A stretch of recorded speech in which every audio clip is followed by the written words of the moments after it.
Bien aimé, il faut tambour dans Zambé, t'es na niveau à Kebatba, benga yoke. Oyo. Parce que c'est un gangate. Yé moi un gangate. La communauté chrétienne Famille Puissante, CCFAP, organise chaque mardi un culte spécial destiné aux femmes et qui est dénommé Culte des femmes puissantes et messagères. Le culte de mardi 28 septembre dernier avait réuni quelques mamans venues écouter la parole que Dieu leur avait réservée. Dans sa prédication du jour, le pasteur Michel Baboué avait parlé de la femme sage, celle qui bâtit sa maison en comparaison avec la folle ou l'insensée, qui la détruit de ses propres mains, selon le livre de Proverbes, chapitre 14, verset 1. La Bible dit qu'elle est une femme sage.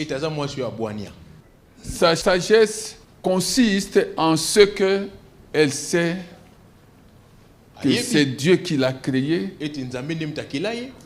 et c'est pour Dieu qu'elle vit. Invitant les mamans CCFAP à s'inspirer de cette femme de la Bible, Michel Baboué avait dégagé 4 traits essentiels de cette valeur morale qui est la sagesse. Une femme sage, avait dit l'orateur, est celle qui vit pour Dieu, celle qui place sa confiance en Dieu, celle qui tire sa joie en lui et qui met en avant-plan les intérêts du Seigneur. La confiance de la femme sage est placée en Dieu. Place ta confiance en Dieu.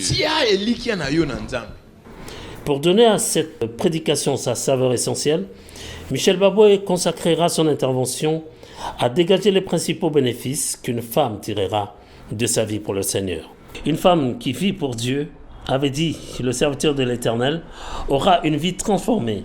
Elle manifestera de nouvelles habitudes plus appréciables et n'aura que Dieu comme ami, comme confident et comme appui.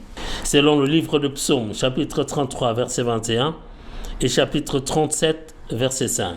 Kangama Nzambe, ata lelo, omonite, ata lobi, omonite, ata kuna, omonite, okomona.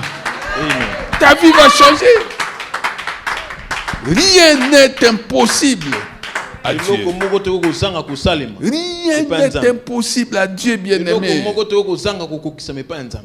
Cette parole est une parole qui va transformer ta vie. Cette parole va te tirer du néant et commission.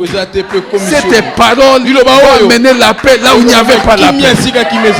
Cette parole va amener la joie là où il n'y avait pas la joie. C'est donc avec beaucoup d'enthousiasme que les mamans de CCFAP ont assisté à ce culte. Sans nul doute, elles seront encore beaucoup plus nombreuses le mardi prochain pour suivre ce message qui transforme les mamans.